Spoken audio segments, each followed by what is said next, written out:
Students, how are you doing? Yes, this is your Dr. Vantar Shiva. In this video, we are going to discuss two interesting questions from moving charges and magnetism. The first one, two very small identical circular loops 1 and 2 carrying equal currents I are placed vertically with respect to the plane of the paper with their geometrical axes perpendicular to each other as shown in the figure. So these are the two very identical circular loops. Okay. Now both of them actually are placed in such a way that their geometrical axes are perpendicular to each other.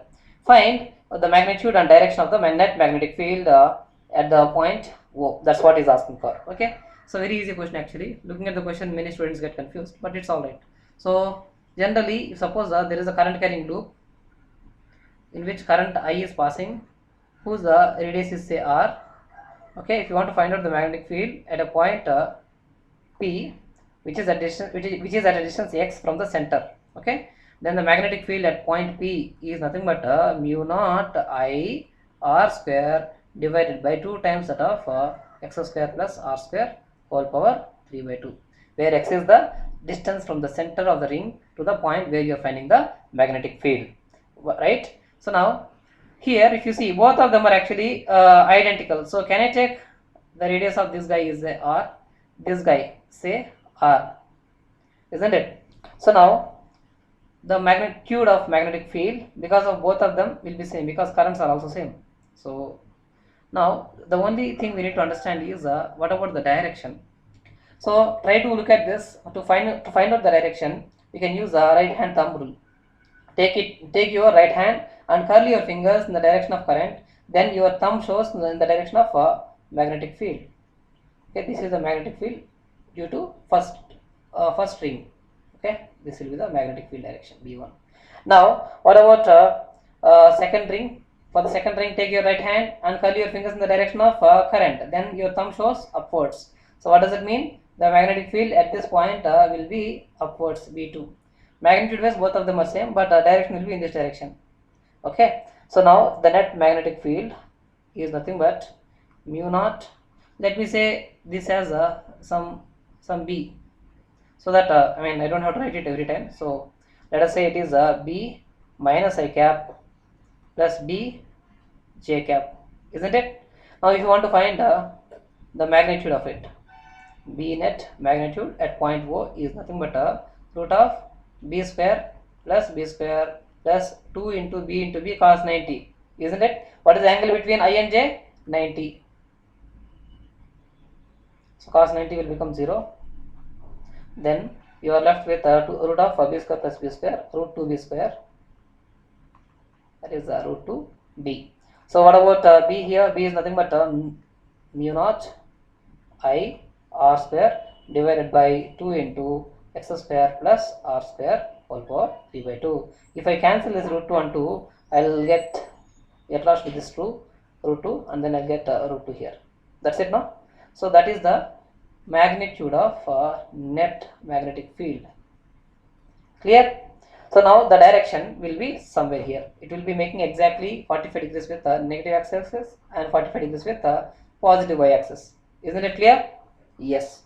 Now let us take the second question. A charged particle is whirled in a horizontal circle on a frictionless table. Okay, by attaching it to a string fixed at one point.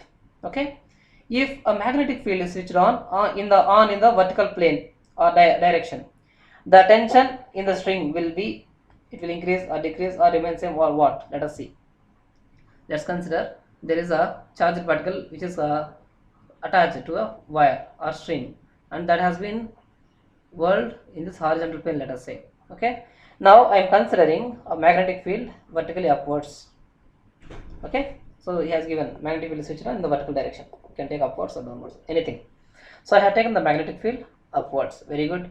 Now if I consider, I can take the movement of the charged particle in two ways. One is clockwise, other one is anti-clockwise. Let us take this is actually whirling in the clockwise direction. Clockwise means here velocity vector will be into the plane, here out of the plane. So if you consider magnetic force, that is F is equal to QV cross B.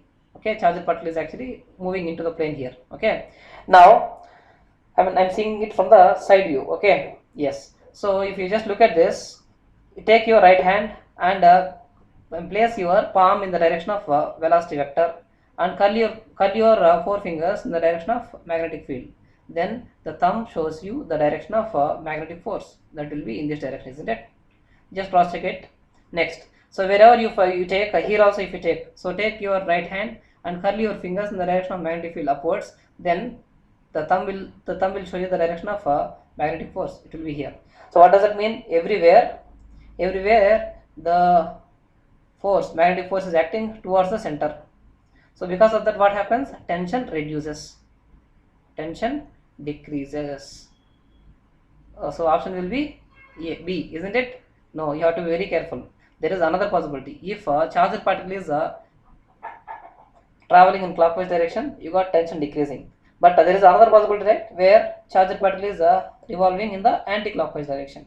Let's consider the same magnetic field upwards. In this case, the charged particle is revolving in the anti-clockwise direction. That means charged particle will be going in this direction.